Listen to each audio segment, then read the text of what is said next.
स्वागत है। आज हम AWS कंसोलिडेटेड बिलिंग यानी समेकित बिलिंग की दुनिया में गोता लगा रहे हैं। नमस्कार। हमारे पास इस पर कुछ नोट्स और लेख हैं। आज का हमारा मिशन है ये समझना कि मतलब ये सुविधा कैसे काम करती है। हाँ। खासकर उन लोगों के लिए जिनके पास कई AWS खाते हैं, जो आजकल बहुत बहुत आम बात है। बिल्कुल। इसके असल फायदे क्या हैं, किन बातों का ध्यान रखना जरूरी है और ये क्यों सिर्फ बिल इकट्ठा करने से कहीं ज्यादा है। ठीक है, चलिए इसे खोलकर समझते हैं। हाँ, देखिए ये विषय वाकई बहुत प्रासंगिक है। आजकल जैसे जैसे कंपनियां क्लाउड को अपनाती हैं ना, हाँ, और उनके अलग अलग विभाग या प्रोजेक्ट्स अपने अपने AWS खाते बनाते हैं, सही। तो अचानक से आप पाते हैं कि हर महीने दर्जनों, कभी कभी तो सैकड़ों AWS बिल आ रहे हैं। बाप रे, सैकड़ों। हाँ, बड़े संगठनों में। और हर बिल को प्रोसेस करना, भुगतान करना और फिर ये पता लगाना कि कौन सा खर्चा किस विभाग का है, उफ, ये एक सिरदर्द बन जाता है, खासकर फाइनेंस और अकाउंटिंग टीमों के लिए। समझ सकता हूँ। तो समेकित बिलिंग इसी जटिलता को सुलझाने के AWS का तरीका है। अच्छा, ये असल में AWS ऑर्गेनाइजेशंस नाम की एक बड़ी सर्विस का हिस्सा है। AWS ऑर्गेनाइजेशंस, हाँ सुना है। हाँ, वो आपको अपने सारे AWS खातों को सेंट्रली मैनेज और गवर्न करने की सुविधा देता है। कंसोलिडेटेड बिलिंग उसका एक खास फीचर है जो सिर्फ बिलिंग पर फोकस करता है। अच्छा, तो ये सिर्फ बिलों को एक साथ चिपकाना नहीं है। जैसा आपने कहा, बल्कि एक बड़ी मैनेजमेंट स्ट्रक्चर का हिस्सा है। तो ये काम कैसे करता है फिर? जी, आपने कहा AWS ऑर्गेनाइजेशंस, क्या वो जरूरी है समेकित बिलिंग के लिए? और ये प्रबंधन खाता और सदस्य खाते क्या होते हैं? हाँ बिल्कुल। AWS ऑर्गेनाइजेशंस इसका बेस है, मतलब बुनियाद है। ओके। आपको पहले एक ऑर्गेनाइजेशन बनानी होती है AWS में। इसमें एक खाते को आप बनाते हैं प्रबंधन खाता, या जिसे कभी-कभी पेयर अकाउंट भी कहते हैं। पेयर अकाउंट यानी भुगतान करने वाला। हाँ, वही। ये समझिए कि ये उस ऑर्गेनाइजेशन का मुखिया है, कम से कम बिलिंग के मामले में तो है ही। ठीक है। और बाकी जितने भी खाते आप उस ऑर्गेनाइजेशन में जोड़ते हैं या उसमें बनाते हैं, वे सदस्य खाते यानी मेंबर अकाउंट्स कहलाते हैं। अच्छा, मैनेजमेंट अकाउंट और मेंबर अकाउंट्स। जी। तो जब आप समेकित बिलिंग को इनेबल करते हैं, वैसे ये ऑर्गेनाइजेशन बनाते ही डिफॉल्ट रूप से हो ही जाती है ज्यादातर। अच्छा, डिफॉल्ट है। हाँ, आमतौर पर। तो सभी सदस्य खातों ने जो भी सर्विसेज इस्तेमाल की, उनकी जो भी कॉस्ट आई, वो सब जुड़कर इस एक मैनेजमेंट या पेयर अकाउंट के बिल में आ जाती है। मतलब सदस्य खातों को अपना अलग बिल नहीं मिलेगा? नहीं, बिल्कुल नहीं, उनको अलग से बिल नहीं आता। तो मान लीजिए एक कंपनी है, उनके पास डेव के लिए, टेस्टिंग के लिए, प्रोडक्शन के लिए, शायद सिक्योरिटी ऑडिट के लिए, और मान लें मार्केटिंग वेबसाइट के लिए कुल 5 AWS खाते हैं। तो पहले उन्हें हर महीने 5 अलग बिल मिलते थे। 5 बार पेमेंट करनी पड़ती थी, शायद 5 अलग क्रेडिट कार्ड या बैंक खाते जुड़े होते थे। हाँ, ये होता है। लेकिन AWS ऑर्गेनाइजेशंस और समेकित बिलिंग के साथ उन्हें महीने के अंत में सिर्फ एक बिल मिलेगा। बस एक सिंगल बिल जिसमें उन सभी 5 खातों का कुल खर्च शामिल होगा। वाह। बिल्कुल। और सोचिए इसका असर क्या होता है। अकाउंटिंग टीम को अब केवल एक इनवॉइस प्रोसेस करना है, एक पेमेंट करनी है। हाँ, टाइम बचेगा। इससे न केवल समय बचता है, बल्कि गलतियों की संभावना भी बहुत कम हो जाती है ना? सही कहा। कई पेमेंट्स को ट्रैक करने की बजाय एक को ट्रैक करना कहीं ज्यादा आसान है। ये पूरी प्रक्रिया को एकदम स्ट्रीमलाइन कर देता है। और यहाँ दिलचस्प बात यह है कि ये सरलता सिर्फ पहला कदम है, इसके और भी फायदे हैं। हाँ, मुझे लगता है अब हम इसके असली फायदों पर आ रहे हैं। पहला तो साफ है, एडमिनिस्ट्रेटिव आसानी। कई खातों के लिए एक बिल, फाइनेंस टीम्स खुश। बिल्कुल खुश। लेकिन आपने इशारा किया कि और भी कुछ है। यहाँ बात और दिलचस्प कहाँ हो जाती है? बात दिलचस्प होती है कॉस्ट सेविंग की संभावना से, जिसे हम कहते हैं वॉल्यूम डिस्काउंट्स। Volume discounts? अच्छा। हाँ, AWS की कई जो मेन सर्विसेज हैं, जैसे Amazon S3 स्टोरेज के लिए या Amazon EC2 वर्चुअल सर्वर के लिए, हाँ, और यहाँ तक कि डेटा ट्रांसफर चार्जेस भी अक्सर टियर वाले प्राइसिंग मॉडल पर काम करते हैं। टियर प्राइसिंग मतलब ये कि आप जितना ज्यादा इस्तेमाल करते हैं, प्रति यूनिट कॉस्ट, जैसे प्रति GB स्टोरेज या प्रति घंटा कंप्यूट टाइम, उतनी कम होती जाती है। अच्छा, ये तो समझ आता है। ज्यादा खरीदो, सस्ता पाओ वाला सिद्धांत। हाँ, बिल्कुल। पर कंसोलिडेटेड बिलिंग इसे एक नए लेवल पर ले जाती है। ये आपके ऑर्गेनाइजेशन के सभी सदस्य खातों के उपयोग को एक साथ जोड़ देती है, मतलब पूल कर देती है। पूल कर देती है, मतलब इकट्ठा। हाँ, इकट्ठा, ताकि आप जल्दी से हायर यूसेज वाले टियर तक पहुंच सके, जहां रेट कम होता है। अच्छा, इसे एक उदाहरण से समझते हैं। मान लीजिए हमारे पास वही 5 खाते हैं। ठीक है। हर खाता महीने में 20 टेराबाइट S3 स्टैंडर्ड स्टोरेज इस्तेमाल करता है। अगर ये खाते अलग अलग हैं तो हर एक अपने 20 TB के लिए पेमेंट करेगा, जो शायद S3 के शुरुआती महंगे वाले टियर में आता हो। उन्हें कोई खास वॉल्यूम छूट नहीं मिलेगी, है ना? सही कहा, हर एक अपने 20 TB के हिसाब से रेट पाएगा। लेकिन अगर ये 5 खाते एक ऑर्गेनाइजेशन में कंसोलिडेटेड बिलिंग के साथ हैं तो AWS उनके उपयोग को जोड़ देगा। 5 खाते गुणा 20 TB प्रति खाता, यानी 100 TB कुल उपयोग। 100 TB। हाँ, अब ये 100 TB का जो कंबाइंड यूसेज है वो शायद आपको S3 प्राइसिंग के अगले सस्ते वाले टियर में पहुंचा दे। अच्छा, तो भले ही इंडिविजुअली कोई खाता ज्यादा इस्तेमाल ना कर रहा हो, सामूहिक रूप से पूरे संगठन को कम प्रति GB रेट का फायदा मिलता है। कमाल है। और ये बचत सिर्फ S3 पर नहीं, EC2 रिजर्व्ड इंस्टेंसेस या सेविंग्स प्लान्स के कंबाइंड यूसेज पर भी लागू हो सकती है, जिससे और भी बड़ी बचत हो सकती है।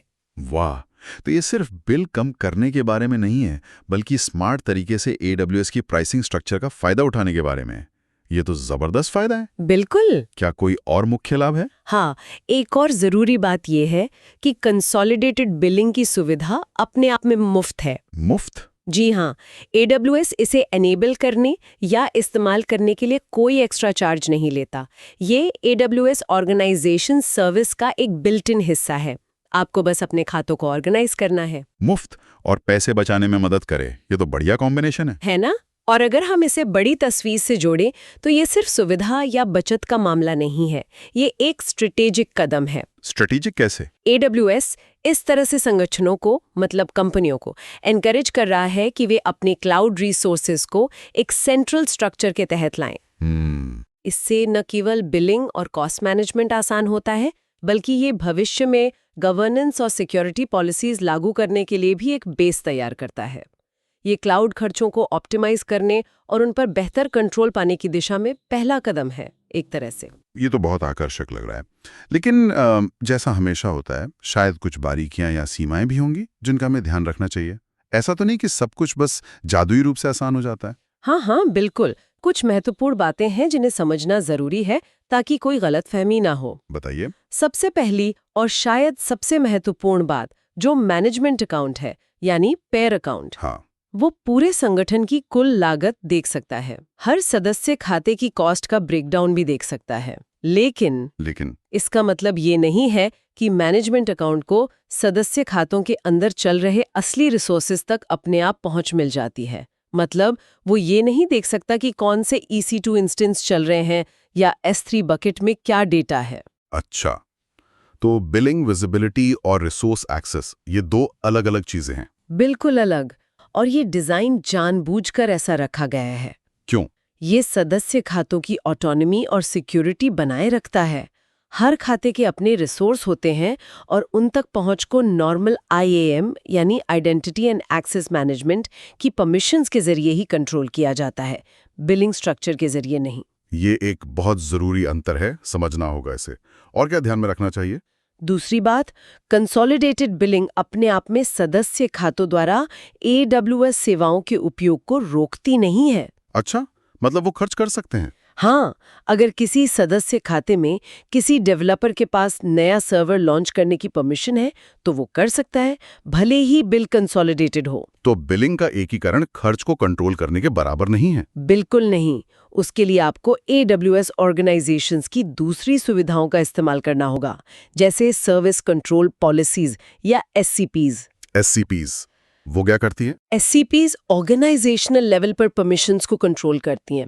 वो ये तय कर सकती हैं कि सदस्य खाते कौन सी सर्विसेज या एक्शन कर सकते हैं और कौन से नहीं। तो कंट्रोल वहां से आता है। समझ गया। तो बिलिंग अलग है और गवर्नेंस और कंट्रोल अलग। SCPs जैसी चीजें कंट्रोल के लिए हैं। सही। और सदस्य खातों की विजिबिलिटी के बारे में क्या वो देख सकते हैं कि दूसरा खाता कितना खर्च कर रहा है? नहीं, सदस्य खाते केवल अपनी लागत और अपना उपयोग देख सकते हैं। सिर्फ अपना? हाँ, सिर्फ अपना। वे ये नहीं देख सकते कि संगठन के दूसरे सदस्य खाते कितना खर्च कर रहे हैं या संगठन का कुल बिल कितना है। केवल मैनेजमेंट या पेयर अकाउंट के पास ही वो पूरा व्यू होता है। ये फिर से प्राइवेसी और रोल्स के सेपरेशन को बनाए रखता है। और एक आखिरी बात, जो आपने पहले भी छुई थी, सिक्योरिटी। हाँ, सिक्योरिटी। कंसोलिडेटेड बिलिंग सिक्योरिटी का मैनेजमेंट नहीं करती। मतलब हर खाते की सिक्योरिटी सेटिंग्स, उसके IAM, यूजर्स, रोल्स, पॉलिसीज, ये सब अभी भी अलग से या फिर ऑर्गेनाइजेशन व्यापी नीतियों जैसे SCPs के माध्यम से मैनेज किए जाने चाहिए। बिलिंग का सिक्योरिटी से सीधा लेना देना नहीं है। ठीक है। हाँ, और ये हमें गवर्नेंस के महत्वपूर्ण सवाल पर वापस लाता है। देखिए, कंसोलिडेटेड बिलिंग पेमेंट को आसान बनाती है, लेकिन ये सुनिश्चित करना कि कॉस्ट कंट्रोल में रहे, सिक्योरिटी बनी रहे और कंप्लायंस स्टैंडर्ड्स फॉलो हों, ये एक अलग और लगातार चलने वाला काम है। इसके लिए आपको IAM, SCPs, AWS config, CloudTrail जैसी कई सर्विसेज को मिलाकर इस्तेमाल करना होता है। वो जो पेयर अकाउंट की ब्रॉड बिलिंग विजिबिलिटी है और सदस्य खाते की ऑपरेशनल प्राइवेसी और सिक्योरिटी, इस बैलेंस को समझना और मैनेज करना ही सफल क्लाउड मैनेजमेंट की कुंजी है। मुझे लगता है कि एक रियल वर्ल्ड उदाहरण इससे और साफ कर सकता है। हाँ, बताइए। मान लीजिए एक स्टार्टअप है जो तेजी से बढ़ रहा है। उनके पास डेवलपर्स के लिए एक खाता है, QA टीम के लिए दूसरा और उनके लाइव एप्लीकेशन के लिए तीसरा प्रोडक्शन खाता।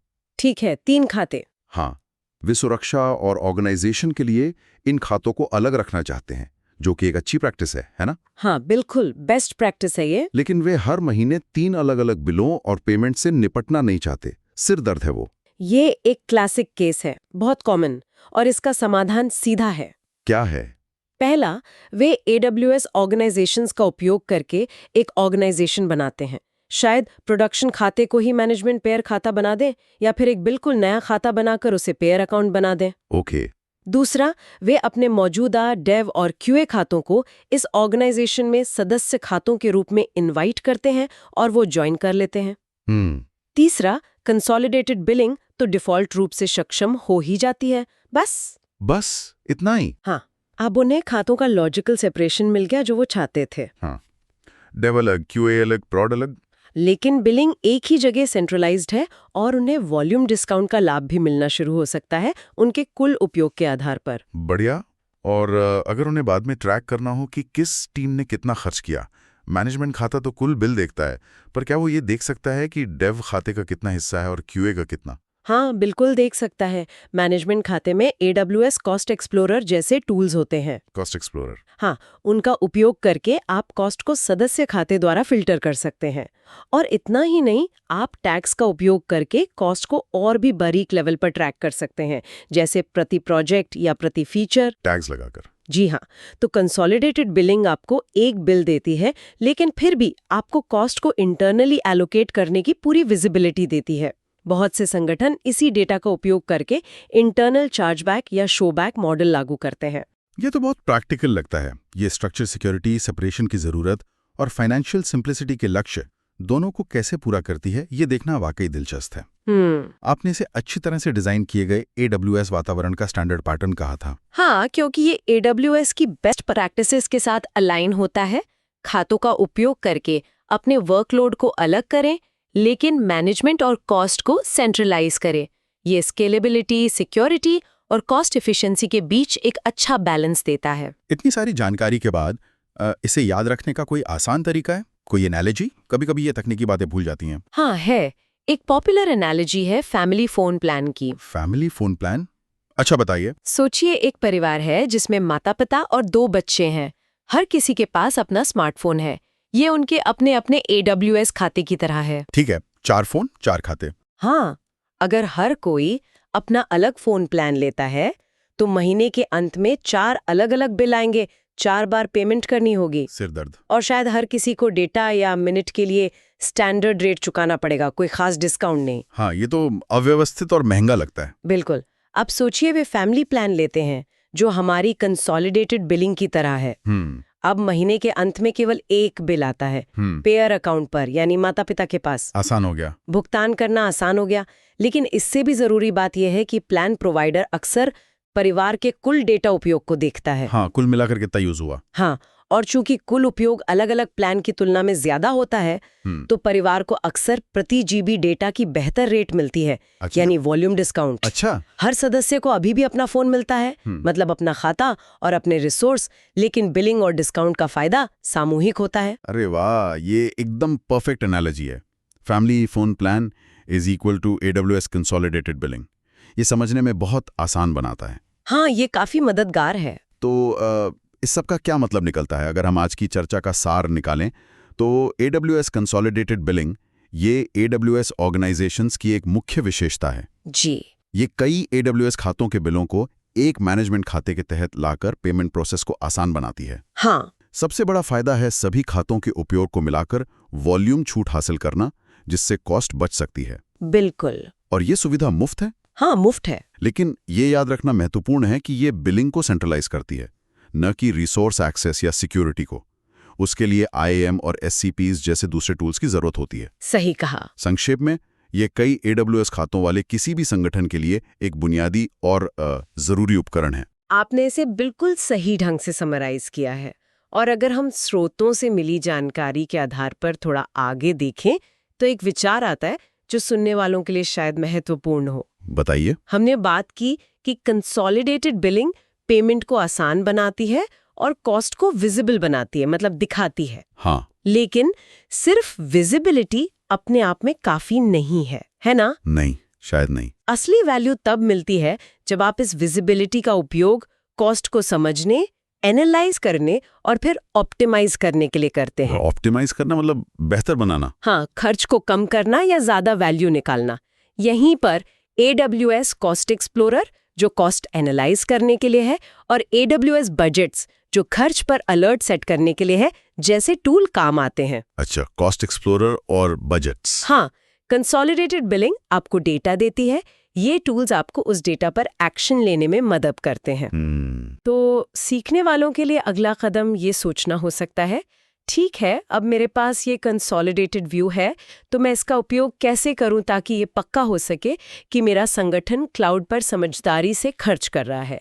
मैं ट्रेंड्स कैसे पहचानूं, मैं अचानक होने वाले खर्चों को कैसे रोकूं? सही सवाल है ये। विजिबिलिटी को एक्शन में बदलना, यही क्लाउड फाइनेंशियल मैनेजमेंट या जिसे आजकल FinOps कहते हैं, उसका सार है। और कंसोलिडेटेड बिलिंग उसकी नींव रखती है। ये सोचने के लिए एक बेहतरीन बिंदु है। सिर्फ बिल इकट्ठा करना मंजिल नहीं, बल्कि सफर की शुरुआत है। असली चुनौती और अवसर खर्चों को समझने और उन्हें ऑप्टिमाइज करने में है। बिल्कुल। चलिए, आज की इस गहन चर्चा को यहीं समाप्त करते हैं।